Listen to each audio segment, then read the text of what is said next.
இந்த மசாலா ரெசிபி பண்ணுறதுக்கு முதல்ல ஒரு ஜாரில் ஒரு தக்காளி, மீடியம் சைஸ் தக்காளி, அது கூட 4 பல் பூண்டு, ஒரு துண்டு இஞ்சி, அரை ஸ்பூன் சோம்பு, அரை ஸ்பூன் சீரகம், கொஞ்சமாக மிளகு, ஒரு பச்சை மிளகாய் இதெல்லாம் போட்டு மையா அரைச்சி எடுத்து வச்சுக்கோங்க.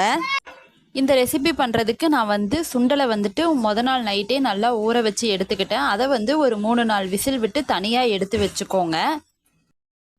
தனியாக ஒரு பாத்திரத்தில் கொஞ்சோண்டு ஆயில் விட்டு அது கூட பட்டம், அப்புறம் லவங்க இலை, நீங்கள் கிராம்பு இதெல்லாமே சேர்த்துக்கலாம். நான் இந்த 2 ஐட்டம் மட்டும்தான் சேர்த்துருக்கேன். அது கூட சின்ன சின்னதாக கட் பண்ண சின்ன வெங்காயம் தான் எடுத்திருக்கேன். ஒரு கை நிறைய எடுத்திருக்கேன். அது நல்லா வதங்கி வந்ததும் அது கூட நம்ம மிக்சியில் போட்டு அரைச்சி வச்சுருக்க அந்த விழுதையும் உள்ளே சேர்த்துக்கலாம். அது கூட கொஞ்சோண்டு மஞ்சள் தூள், 1 ஸ்பூன் மல்லித்தூள், 1 ஸ்பூன் மிளகாய்த்தூள், அரை ஸ்பூன் கரம் மசாலா போட்டு நல்லா வதக்கி விடுங்க, அதோட பச்சை வாசனை போகிற அளவுக்கு.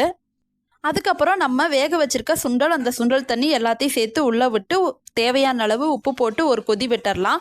அதுக்கப்புறமா ஒரு ஜாரில் ஒரு கைப்பிடி அளவுக்கு தேங்காய், கொஞ்சோண்டு நிலக்கடலை, வறுத்த நிலக்கடலை எல்லாத்தையும் போட்டு மையா அரைச்சி எடுத்து வச்சுக்கோங்க. நம்ம கொதிக்க விட்டுருக்கோம் இல்லையா அந்த சுண்டல், அது ஒரு கொதி வந்ததுக்கப்புறம் அது கூட இந்த தேங்காய் விழுதையும் போட்டு அதோட பச்சை வாசனை போகிற அளவுக்கு நல்லா கொதிக்க விட்டு இறக்கி வச்சுக்கோங்க. அவ்வளோதாங்க. நம்ம சுட சுட பூரியை சுட்டு அந்த பூரி மேலே அந்த குருமாவை ஊற்றி சாப்பிடும்போது சும்மா அவ்வளோ டேஸ்ட்டாக இருக்குங்க. நம்ம எப்போவுமே பூரிக்கு கிழங்கு மசாலா தான் பண்ணுவோம். அதை தவிர இந்த மாதிரி பண்ணி சாப்பிடுங்க, ரொம்ப சூப்பராக இருக்கும்.